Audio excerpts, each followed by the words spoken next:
তো আজকে আমি যে বিষয়টি নিয়ে আলোচনা করার ইচ্ছা পোষণ করেছি সে বিষয়টি অত্যন্ত নির্লজ্জজনক একটি বিষয়। আপনারা সম্প্রতি লক্ষ্য করেছেন যে গাইবান্ধার পলাশবাড়ীতে 81 ফুট উচ্চতার রাম মূর্তি নির্মাণ প্রকল্পে যে উলামায়ে কেরাম হস্তক্ষেপ করেছে এবং রাষ্ট্রপক্ষের কাছে যে স্মারকলিপি প্রদান করেছে, যে সময় উলামায়ে কেরাম মূর্তির বিপক্ষে তারা সরব, যাতে উগ্র হিন্দুত্ববাদ কোনোভাবেই বাংলাদেশে তাদের আধিপত্য বিস্তার করতে না পারে, সের উপর যখন উলামায়ে কেরাম তাদের অগ্রণী ভূমিকা পালন করতেছে, তখন আপনারা সম্প্রতি লক্ষ্য করেছেন বাংলাদেশ জাতীয়তাবাদী দলের একজন পার্লামেন্ট সদস্য ফজলুর রহমান, যাকে সংসদে ফজা পাগলা বলে সম্বোধন করা হয়, তাকে ফজা পাগলা বলে সম্বোধন করা হয় এ কথা আমি বলি নাই, সে নিজেই সংসদে স্বীকার করেছে যে তাকে বিরোধী দলীয় যে নেতৃবৃন্দ রয়েছে তাকে ফজা পাগলা বলে সম্বোধন করে। আসলে তাকে যে মস্তিষ্কের ভারসাম্যহীন বেকারগ্রস্ত বলে সম্বোধন করে, আমি মনে করি এটা অত্যন্ত যৌক্তিক একটি বিষয়, কারণ তার বক্তব্য বিশ্লেষণ করে তার প্রমাণ পাওয়া যায়। আপনারা সম্প্রতি লক্ষ্য করেছেন যে বিরোধী দলীয় যে নেতৃবৃন্দ সংসদে রয়েছে, যে বিজাতি যে অপসংস্কৃতির বিরুদ্ধে কিন্তু তারা সংসদে বক্তব্য প্রদান করেছে। সাতক্ষীরার যিনি সংসদ সদস্য রয়েছেন তিনি কিন্তু বক্তব্য প্রদান করেছেন। তো তার এই বক্তব্যের বিপক্ষে এই ফজলুর রহমান যে বক্তব্য প্রদান করেছে সেটা কিন্তু অত্যন্ত অজ্ঞতাপূর্ণ একটি বক্তব্য।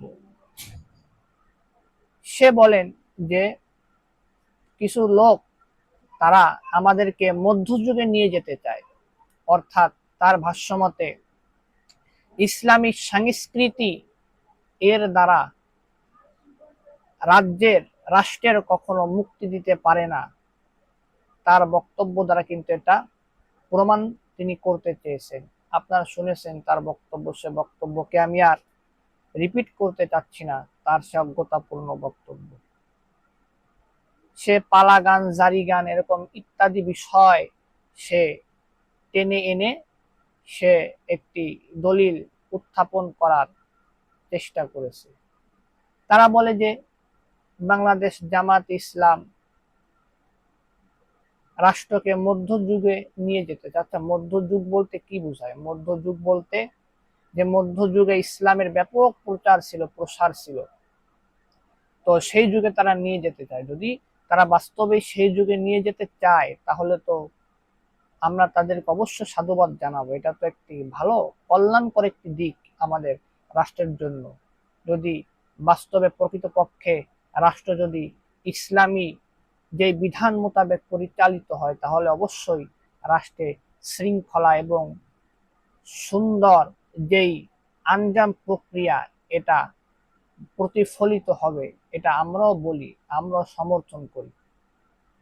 তো তাদের এই বক্তব্যকে সে প্রত্যাখ্যান করতে গিয়ে যে জঘন্যতম বক্তব্য দিয়েছে, এটা অত্যন্ত দুঃখজনক একটি বক্তব্য।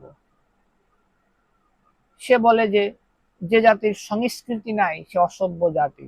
যে সংস্কৃতি বলতে পশ্চিমাদের সংস্কৃতিকে আমদানি করার লক্ষ্যে সে তার এই প্রতিক্রিয়া সে ব্যক্ত করেছে। সে চায় পশ্চিমাদের সংস্কৃতিকে বাস্তবায়ন করতে, ল্যাংটামিকে বাস্তবায়ন করতে, অশ্লীলতাকে বাস্তবায়ন করতে।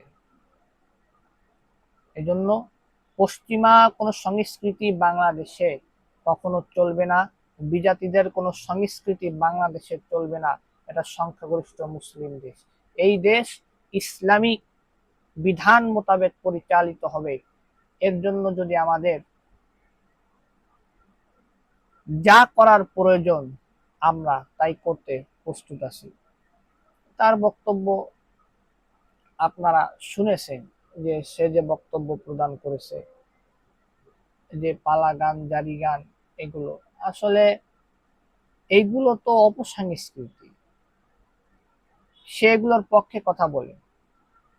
আসলে এই যে অপসংস্কৃতি দিয়ে কখনো দেশ শান্তি আসতে পারে না।